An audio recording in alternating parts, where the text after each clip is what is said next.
Episode 277 of the TV Dudes, recorded April 1st, 2020. Shit gets real.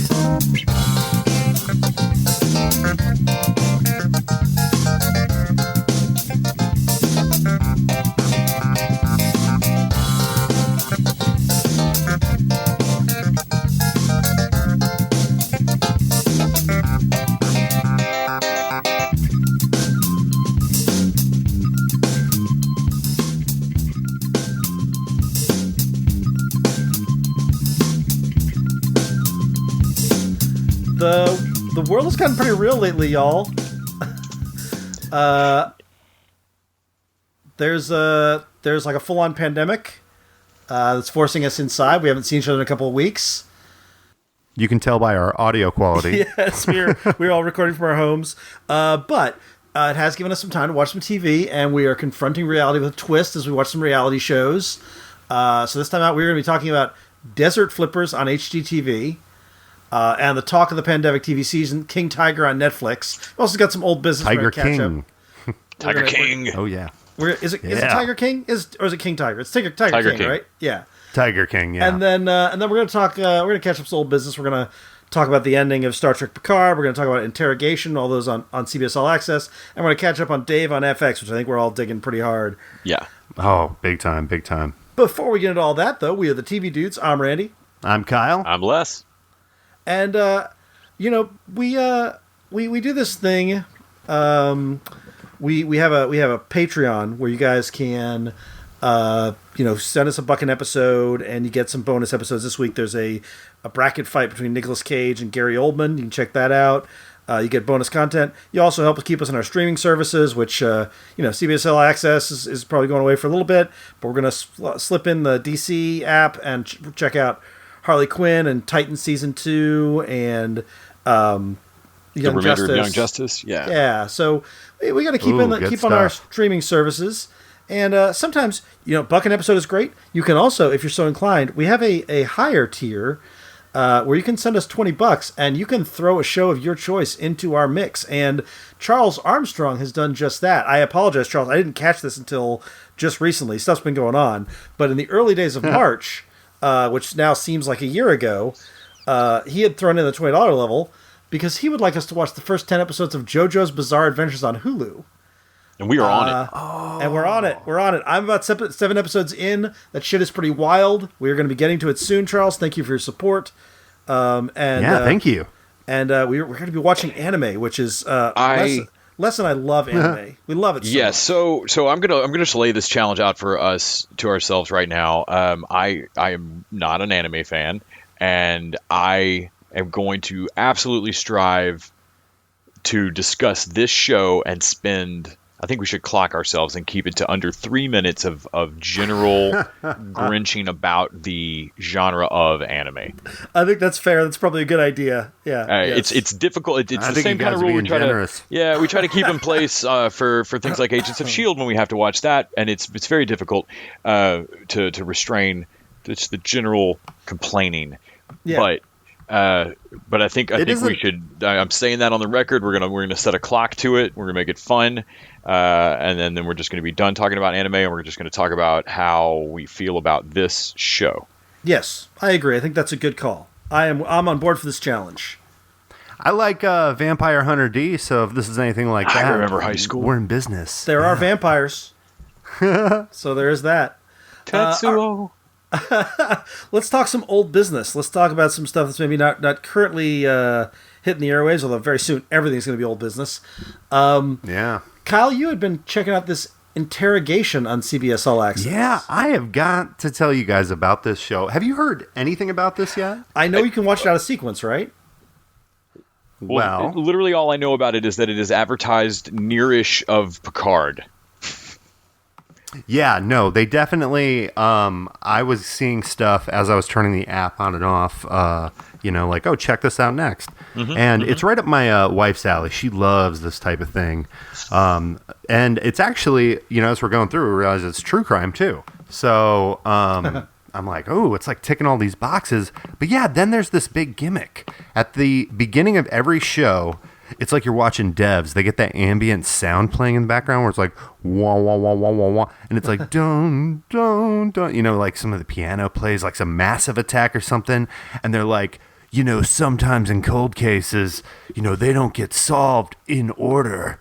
Watch the episodes in whatever order you want. Find the clues, solve the case.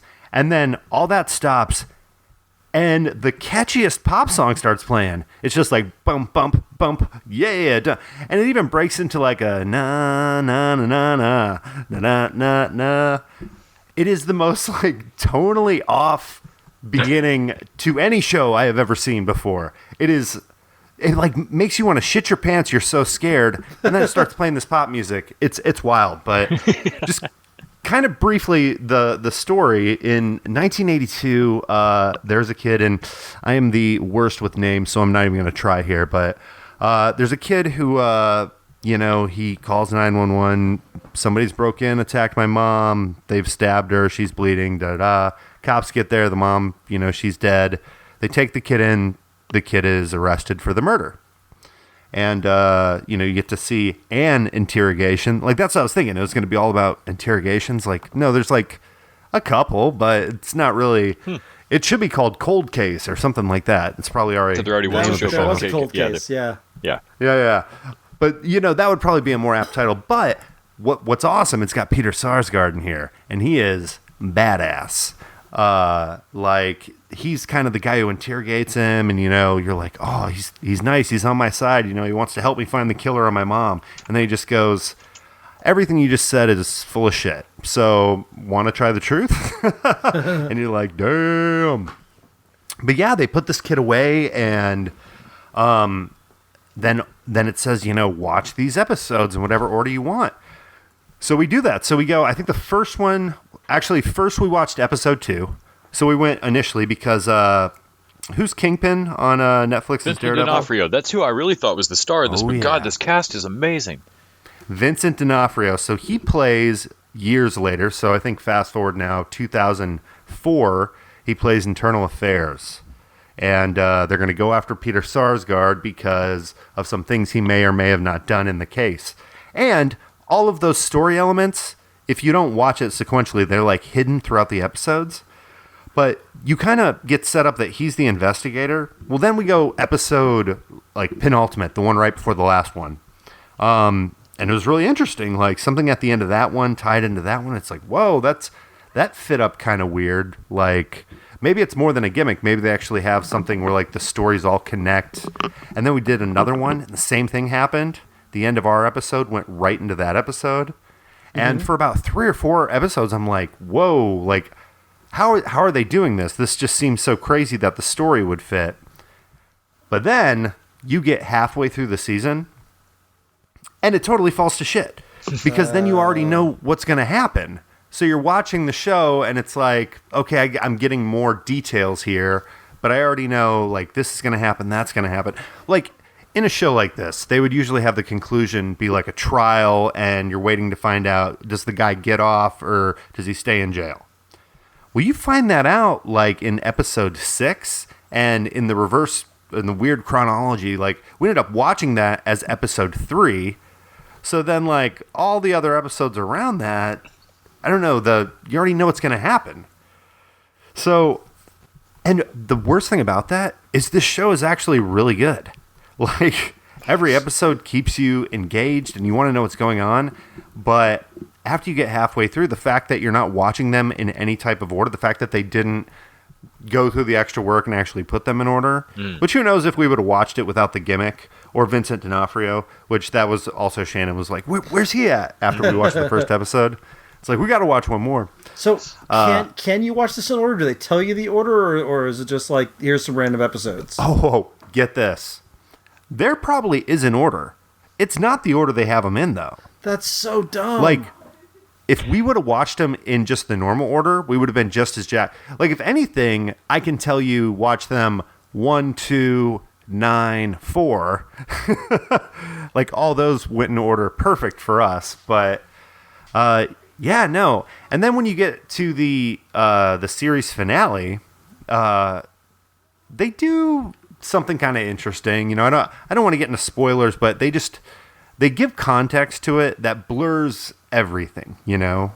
Like the whole time you're like, did he kill his mom? Did he not kill his mom? Was it this guy? Was it that guy? Is the cop crooked?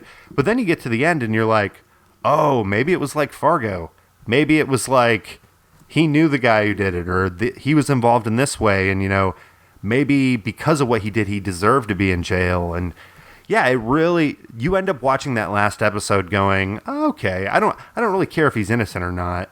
I think that he deserved, you know, the punishment he got, which the screwed up thing is this is all based about a real person. So I'm kind of talking shit about an actual guy who's out of jail now. But I got to say, it was very entertaining. The worst thing about it was the thing that they're trying to sell everybody on, the gimmick. But gosh, if you like that true crime, if you like the murder drama type stuff, this can be really satisfying for you. The gimmick of it sounds like a badly done Mosaic, the HBO thing. Only Mosaic was presented on HBO in the order that they suggested you watch it, and then also given to you in this watch it however piecemeal. The thing that makes me want to go watch this now, though, is I had seen D'Onofrio on the ads and was like, oh, cool, Vince D'Onofrio's in that. But the rest of the cast is like every character actor I dig. I mean, it's Peter Sarsgaard, Cody Smith-McPhee, who's Nightcrawler from the recent X-Men movies, David Strathern, who's amazing every time he's on screen, Evan Moss-Bachrach, who's great, but he was in Girls and the show's terrible, but he's pretty great. Frank Whaley, Andre Rojo was Bubbles in The Wire, D'Onofrio, Michael Harney, who's the warden early on in Orange is the New Black. Like, it's just it's a lot of great play. It looks like Eric Roberts turns up in this thing. Pat Healy from Eric Roberts is at the end, but I watched it at the beginning. Yeah, it's kind of hard to tell you where he's at. Yeah, this just looks good. This looks great. So yeah, I would say if you got CBS All Access, check this out. That looks cool. Okay. Oh yeah, that's the other thing that sucks about this. I mean, I guess the gimmick is designed, for streaming, but it's an All Access original, which kind of blows because then you got to pay for that too. And this is screwed up. It still has the commercial breaks, like it's prepared for syndication. Yeah. Oh no! And I'm like, it doesn't have commercials; it just has the breaks. Okay. No, it's got the breaks though, where it's like this obviously faded to black at this moment, or like they do a whole fade to black, and then it comes in on the exact same scene. And it's like, oh my fucking god! Yeah, it's so annoying. You understand why people do it, but the fact that they would put it in here tells me that, okay, it's eventually going to go on TV, or the thing is, I don't think they could do any more than this, so it's not going to be like get to 100 episodes, but there's no way to watch it on CBS All Access with commercials, so why they would do that, I have no clue. Unless maybe they decided after the fact they were going to make it an All Access original. That's when they came up with the gimmick and like mixed the order of the episodes up. Do they have two tiers on CBS All Access? I can't remember. There is an ad version. Yeah, we don't have it. There may be an ad tier. Oh, there is? There is. Okay. I'm going to eat those words then. Yeah, that makes sense. You get yourself into trouble not knowing where there's ads and not ads. I know, but I corrected myself. Well, you corrected me right away. But I'm part of your team, so I kind of corrected myself. But while we're on CBS All Access, let's talk about the reason we got CBS All Access in the first place, which is Star Trek Picard, which just wrapped its first season. We talked about it when the very first episode launched, and then the Star Trek Pod, the Star Trek Discovery Pod, our guys in our studio, they have been doing an episode-by-episode breakdown of it, and they've been talking about it every week. You guys been watching this? Yeah, I just wrapped this up. Oh, yeah. I really dug this. I was there. That Borg... I guess with stuff like this, I just immediately want to go, remember when that cool thing happened? Yeah. Remember when that cool thing happened? Mm-hmm. And there was plenty of that in those final few episodes. I have a question for you guys. Would you say you like this more or less than Discovery? Far more. Really? Okay. Ooh, I would say far less. I gave up on Discovery. I didn't watch any of season 2. Less. That's interesting. So what? No, Pike? I would go... I give this the edge over Discovery just because I have so much love for TNG. But I think that Picard has higher highs, but also there's some flaws in Picard. I think that one of the things I think that was kind of disappointing in watching this is that it felt sometimes like, despite the fact that they had done a 10-episode show serialized, they knew where they were going, it sometimes felt like a network show, but like they were like making decisions and then following up on those decisions next week. Like, I thought killing Hugh was a huge mistake. And I still don't know why they did it. Yeah, well, that hurt. I don't understand why it didn't have any ramifications for the rest of the season. Yeah. Like, that's usually... I mean, we know this. That's when somebody leaves the show for like another job or something, they get killed off like that. Yeah. But this was different. This was like, you would think that it would kind of change, but then by the last episode, and maybe I missed something, but they were talking to Alison Pill's character like she had been brainwashed and she didn't really kill him, or getting the signal. I'm not talking about the Doctor. I'm talking about Hugh, the ex-cyborg. That the XB. And I think they missed a great opportunity. I mean, I think they did that to have 7 of 9 do that thing. But to me, it would have been much better to have come out of season 1 with a small colony of Borg who were not connected to the larger collective. Because that's one thing they said about it. Like, no, none of these. This ship is just this ship. It was whatever happened to it. The collective cut it off. Right. And so Hugh could have been this like new Borg that assimilated things, but only if people wanted to be, like it could have been could have been a Federation dealable like diplomatic Borg, and that would have been rad. That was what was interesting. Like when Hugh was talking about the Borg, the ex-Borg, and he's basically trying to present them as a new species, and that Picard would be like their diplomatic advocate. There was all kinds of potential in that. Yeah. And instead they just spaced them all. And also, if you wanted to motivate Seven so that she had a reason to kill our slightly boring Romulan bad guy at the end. I mean, she killed all the XBs. She killed each. I mean, she killed a bunch of Borg. Like, she did not have to kill Hugh specifically.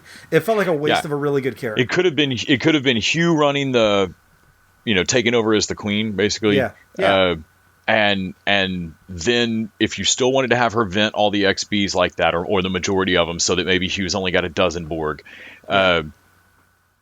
You could have 7 of 9 see that, and that would make 7 of 9. I mean, like, you could have Hugh going, no, don't really kill her, and 7 of 9 still kill that bitch. I also felt, while Elnor grew on me, I will still feel like an elf with a sword doesn't belong in Star Trek, and I feel like his arc was really weirdly, like, compressed. It's like we met him in episode 5, and then all of a sudden Picard was like ditching him on the Borg cube, and then they were supposed to buy in this relationship that they had, and I'm like, it works because they're both good actors, but they didn't earn that moment of him being like proud of him or any of that kind of stuff. And he murders a whole fuckload of people. Yeah. You know what? It was so funny. We were watching the last episode, and I got to one point, and I was like, you know what I like more about TNG?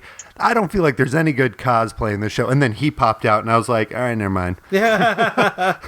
I will say, I think there was nothing. Oh, go ahead. I think emotionally it was very satisfying. Like all the stuff with Picard and his speech about if no one treat me like a dying old man, and Rafi's reaction to that. Like there was a lot of stuff I really liked in there, and everything they did with Riker I thought was fantastic.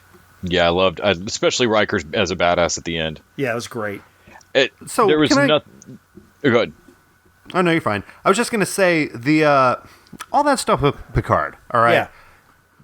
Was there ever a moment where you believed they were going to kill him off? This was going to be a one-series show, the death of Picard? I really did for just a moment, because knowing John Patrick Stewart's age and I could see him having contractually said, "I will do a Picard revival for one season." Mm-hmm. Okay. Yeah, and I thought maybe it was going to be that he had brought together this crew, which was all really interesting and good, and that they would go on without him. I thought maybe they'd rename the ship the Picard or something. Oh, that would actually have been pretty dope. Well, okay, so here's my other thing. I agree. Let me tell you the moment where I knew they weren't going to kill him. And I hate saying this because I loved everything they did with Riker. I even loved the stuff at the end.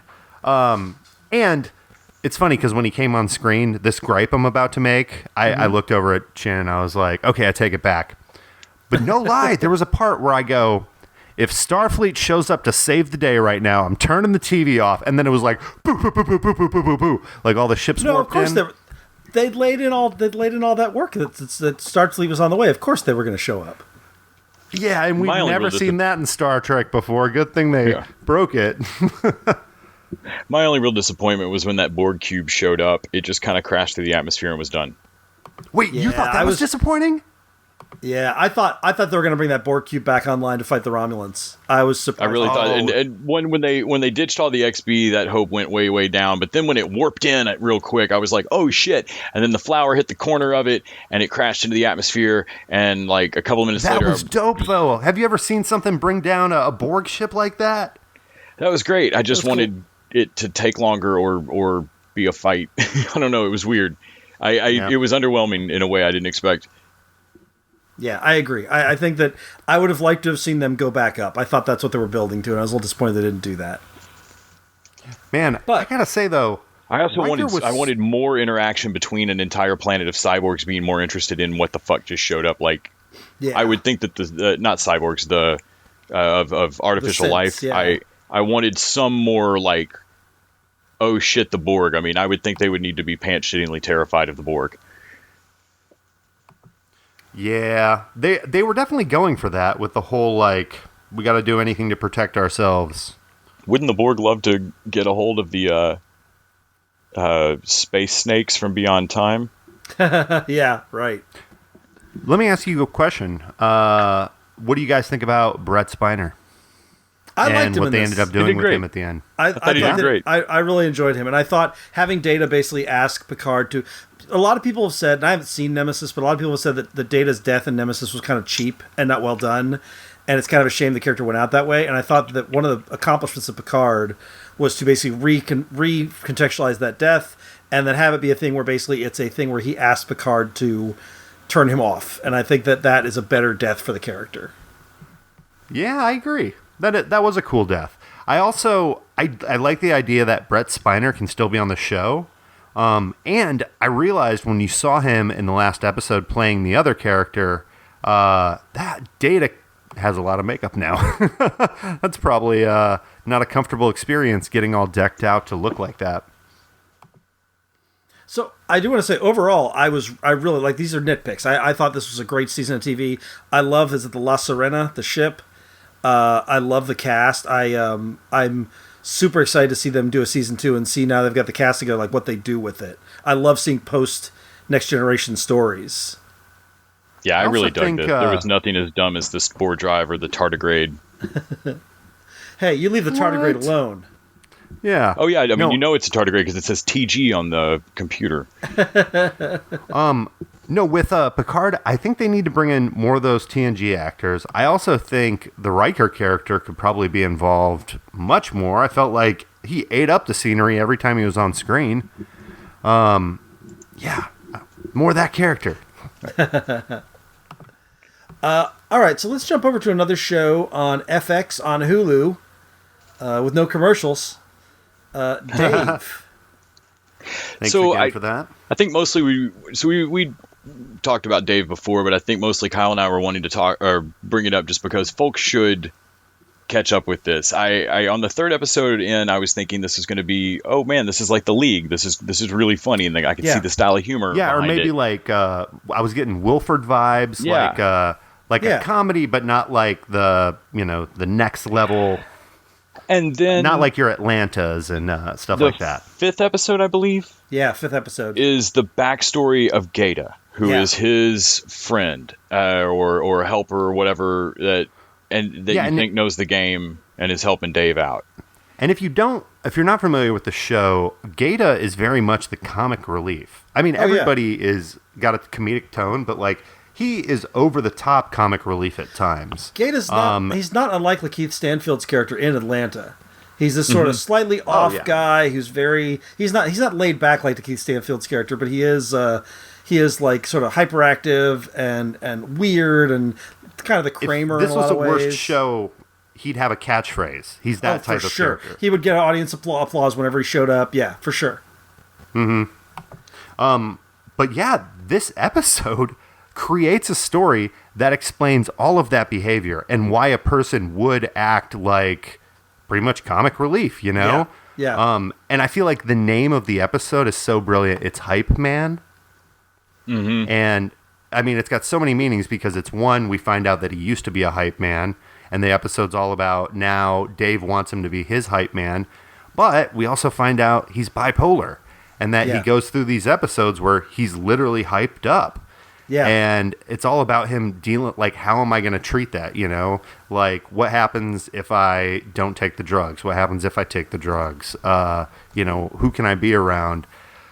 This whole episode, I mean, gosh, really asked a ton of questions, and I feel like it did it in such a classy way. Yeah, I agree. I thought seeing the sort of the breaking point for him with his mom in the shoe store and like where he sort of realized things were bad, like it was really effective and affecting. Also, I think one of the things the show does really well is its male friendships between Dave and his roommate, and between Gaeta and Dave and his roommate. Like the way they all interact, especially now his roommate is brought in as manager, and like his childhood friend. Like they're all different types of male friendships, but they all have this energy where they're like they trust each other. They're not your typical like ball busting friend relationship. Like they're intimate and safe with each other, and I really like it. I think it's really interesting. Yeah, no, the climax in this episode where Gaeta explains kind of everything that the audience already knows, but you know, explains it to the whole group, and he's crying, and he's like like each line is a joke. Yeah, that's really funny, but it's also super sincere. So you know, he's like, you know, I would never not want to be part of this group. I'd never do anything to screw this up. Here's why. You're great this way. You're great this, and just everything felt so good to watch. And you never see male friendships like that, like you said, on TV. Yeah. Plus, it's funny as hell. Yes. No, this whole show is great. I was really thinking this is the episode where it told, you know, its audience like what kind of show it wants to be, which I think is more like Atlanta than, you know, some of the other comedies we've seen, just kind of screwball comedies on FX. Yeah, I agree. Which I think Atlanta's kind of the gold standard. I'm not comparing it in any way because, you know, they manage a rapper on that show and they manage. Right. Yeah, they're both shows about managing a rapper. No, it's really good stuff. They're both if on you're FX. not watching this. Yeah, there's some stuff in there. I can see it. We were saying it would be a really great crossover if you had the invisible car on an episode of Dave. Yeah, I could see that. Because you can't like copy. I don't know. It would almost be like well, I guess if you didn't know those people and you did that, they'd be like, "What the hell are you doing?" But as a fan, I would love to see the invisible car show up. Hey.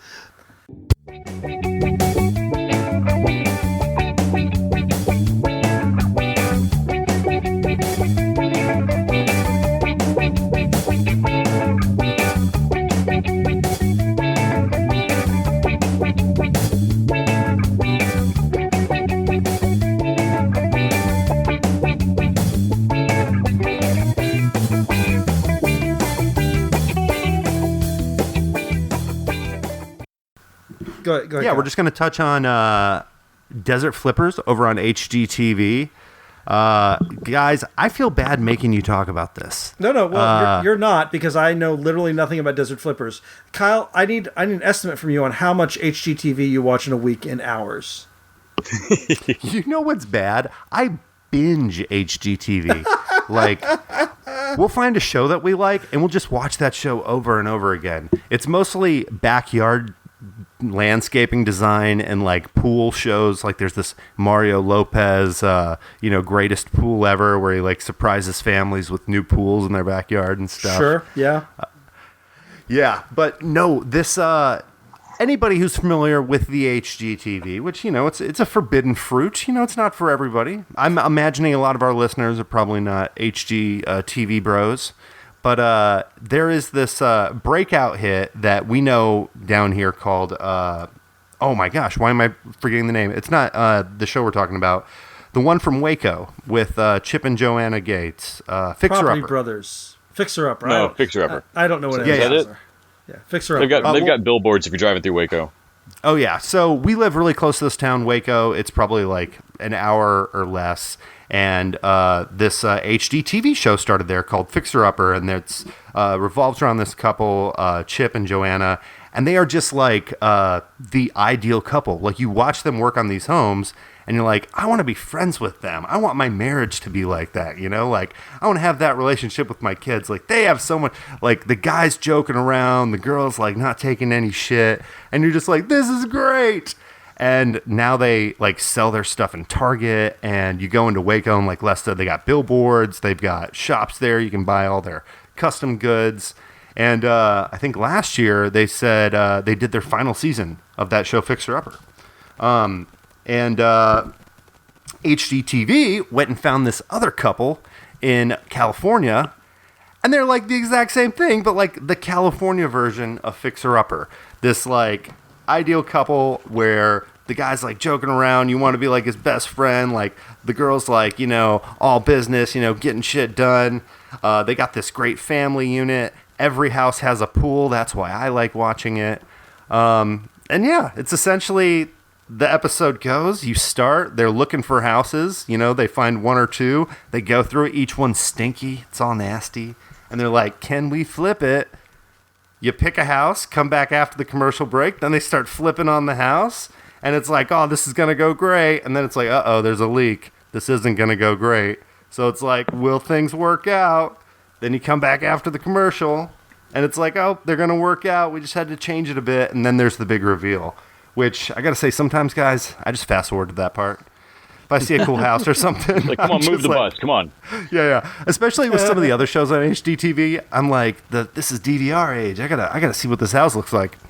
But no, this is something me and my wife just went through instantly. If anything like that sounds at all interesting, home renovation or just like kind of the lifestyle type shows, stuff that you have on in the background while you're folding laundry or whatever, this is the best of the best. Cream of the crop.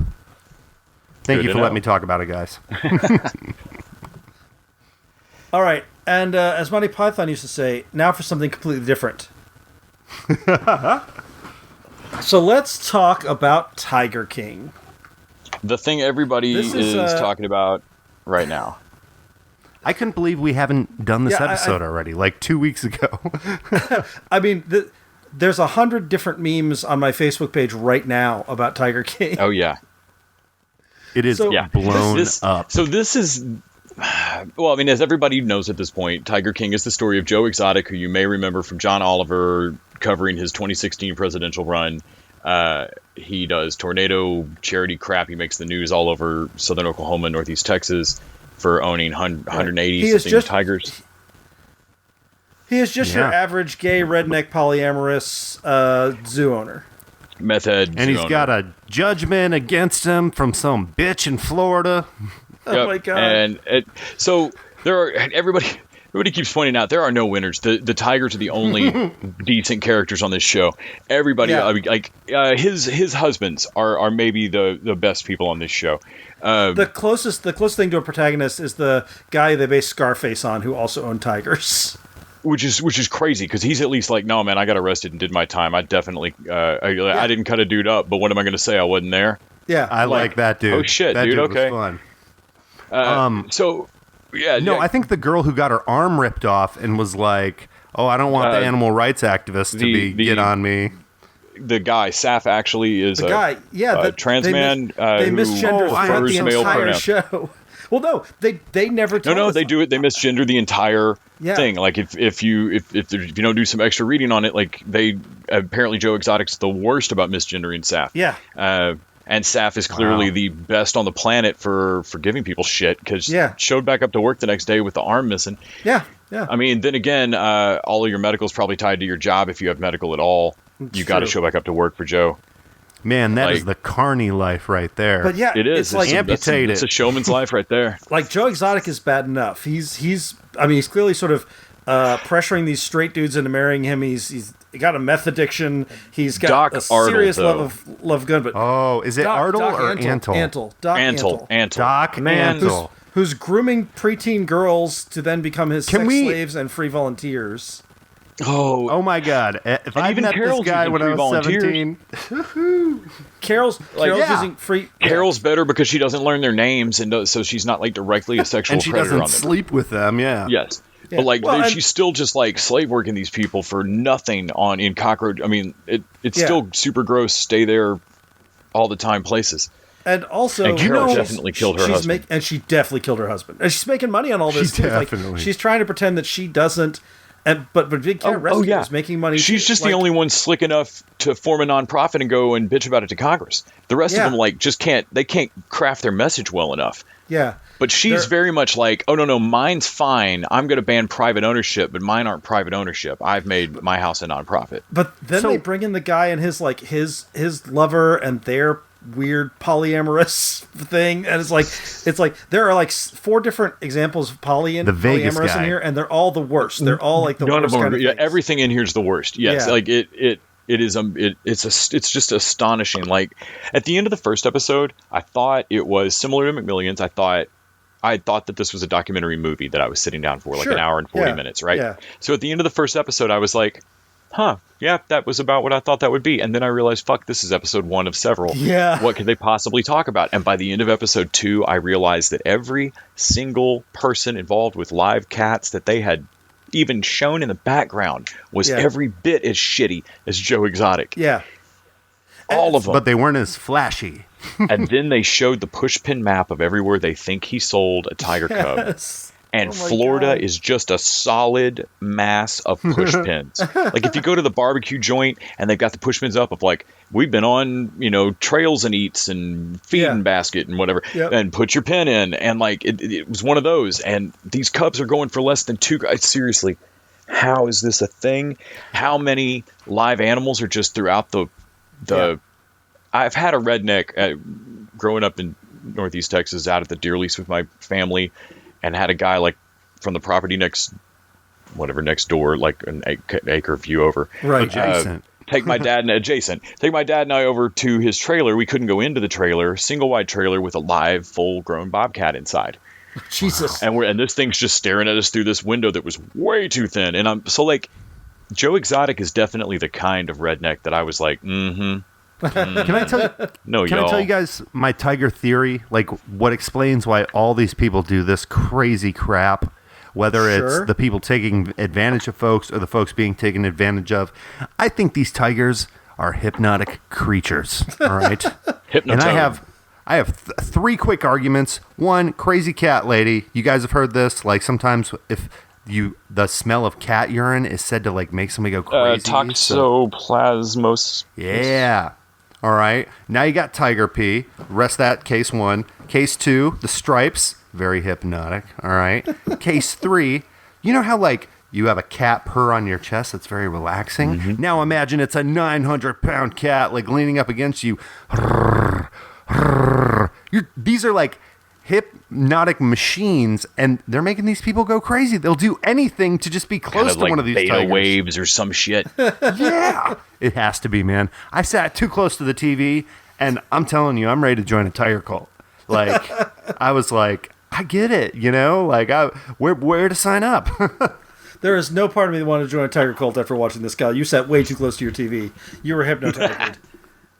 I'll take Dr. Antle's sloppy tiger seconds. Oh, God. Oh, it's so terrible. No. Yeah. Oh, man. And he's the only one that knows what happens to the old tigers. Yeah. How about he's got like 100-something. There's the other Hope guy. They don't dig his place up like Joe Exotic. Is it Jeff Owens? Who's the guy who basically took over the zoo with his wife? Yeah. Oh, the Vegas guy. Yeah, the con man guy. And then he brings in the rival guy who is like, idolizes Doc Antle because he wants to start his own sex cult. Like, it is messed up. They're all terrible people. Yep. You gotta teach me how you train these women. These are just the ones that rose to a shit town level of filmable. Yeah, and I was saying, how many low rent versions of this there are in America right now? I found this so watchable and so entertaining on a cringe level. Oh my God. I have friends who can't watch it. They watch an episode and they're like, oh, this is awful. How can you guys enjoy this? And I'm like, no, that's fair. I get it. I get why this I get that because there's a lot of shows. I mean, you and I were talking about Nailed It today. It just doesn't click for me. Yeah. This is just a train wreck I can't look away from. Yeah. It's like if you put a dumpster fire on train tracks and ran them towards each other. Yeah, amazing. Cannot stress this enough, though. Do not sit too close to your televisions. Don't watch this on your phone with it pressed up against your face. You'll get tigered. You'll join a tiger cult. Yeah, you will join a tiger cult. You'll be hypnotized. You'll at least buy a Lisa Frank notebook. We had to have an in-tigervention. Kyle. I need help. Actually, serious though, I have been singing a man saw a tiger and a tiger saw a man country Oh song. yeah, man! And Here Kitty Kitty. I appreciate that he lip synced those, and that is its own weird story because he claims he didn't. Of course he to does. the last inch he can until he's proven on it because he's not a con man. He's just a compulsive liar. Yeah. But the guys that legit did those somebody said it was like, man, those are low key bangers. Like, you were fucking right. Those are great. I really love those songs. Yeah. All right, well, that'll do it for us this week. We hope you all enjoyed our talk of tigers and gardens. And thank you, Les. Thank you, Kyle. Thank you, Randy. And until next time, TV Dudes out. The TV Dudes is an independently run podcast out of Austin, Texas. We are exclusively listener supported. If you'd like to help us out, go to patreon.com/tvdudes. You can also find us on Facebook, Twitter, and Instagram at TV Dudes. All the music for our show is done by our friend and original TV dude, Gregory J. Amani Smith. to find out more about us, go to thetvdudes.com. I'm Randy Lander. I'm Les Weiler. And I'm Kyle Scott. Thanks for listening.